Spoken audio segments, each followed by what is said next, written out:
শীত মানে পিঠাপুলি খাওয়ার মেলা।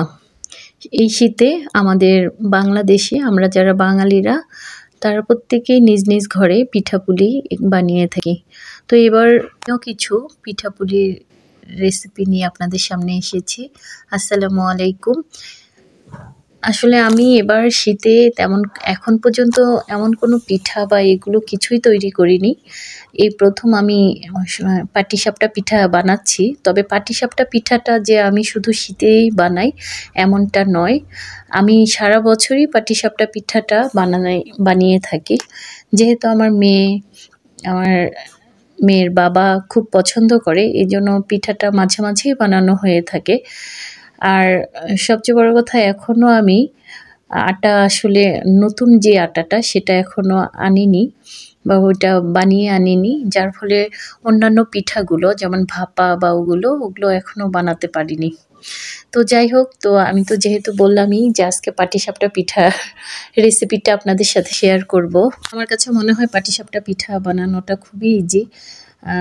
শুধু খিরসা বানিয়ে নিয়ে যদি আমরা এই পিঠাটা বানাতে দিই তাহলে এটা খুবই সহজে হয়ে যায়। তো আপনারা দেখলেন যে প্রথমে খিরসা বানিয়ে নিয়েছি। আসলে খিরসা বানানোটাও খুবই সহজ একটা রেসিপি।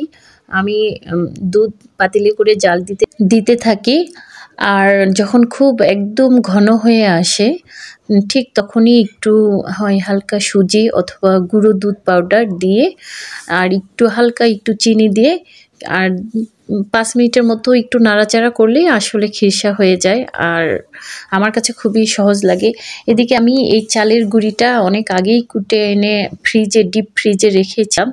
এই জন্য আমি আজকে অনেকক্ষণ আগে বের করে রেখে একটু যখন নর্মাল করার পর আমি এটা গুলিয়ে নিয়েছি। অনেকে গুড় দিয়ে করে, তো আমি চিনি দিয়েই করে ফেলেছি। যেহেতু আমি এখনও খেজুরের গুড় কিনিনি, এজন্য আমার কাছে চিনি অ্যাভেলেবেল ছিল, চিনি দিয়ে গুলিয়ে নিয়েছি।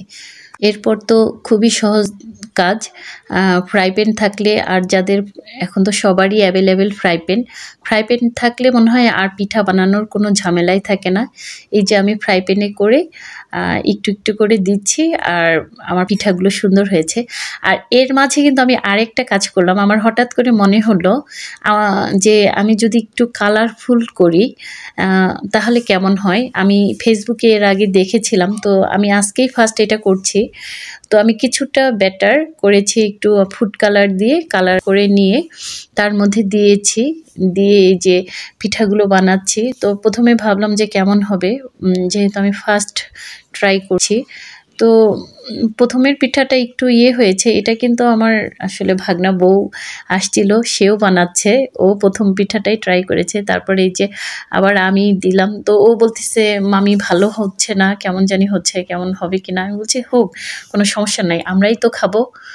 এরপরে নেক্সট যে কালার দিয়ে 2 সেটের পিঠাটা সেটা আমি তৈরি করছি। পিঠাগুলো কিন্তু আসলেই খুব চমৎকার হয়েছে, আপনারাও দেখেন। আসলে আমার ক্যামেরাটা অত সুন্দর না, যার ফলে অত ভালো আসে না আমার, তো কিন্তু অসাধারণ হয়েছিল। আমার ভাগনা বউটা বা ওরা সবাই মিলে খেয়ে, আমার ছেলে মেয়ে সবাই মিলে খেয়ে উপরে মামি মানে বাড়িওয়ালা মামি ওদেরকেও দিয়ে আসলাম। আর আরও অনেক কিছু রেখে দিয়েছি।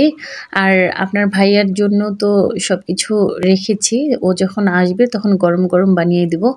তো এই ছিল আমার পিঠার রেসিপি, আপনারা দেখতেই পাচ্ছেন খুবই সহজ। এই পিঠা নয়, আমার কিন্তু প্রত্যেকটা পিঠা বানাতে খুবই ভালো লাগে এবং খুব তাড়াতাড়ি বানাতে পারি। এই যে দেখেন, অতটা সুন্দর আমি দেখাতে পারিনি, কিন্তু পিঠাগুলো সত্যি অনেক সুন্দর এবং প্রচণ্ড টেস্টি হয়েছিল। সব মিলিয়ে অসাধারণ বলতে পারেন। হয় মনে হচ্ছে যে বেশি বেশি বলে ফেলছি, নিজের ঢোল নিজেই পেটাচ্ছি, এমনটা নয়। পিঠাগুলো সত্যি খুব মজা হয়েছিল, যারা খেয়েছে সবাই ভালো বলেছে। এই পর্যন্তই, সবাই ভালো থাকবেন, আমাদের জন্য দোয়া করবেন।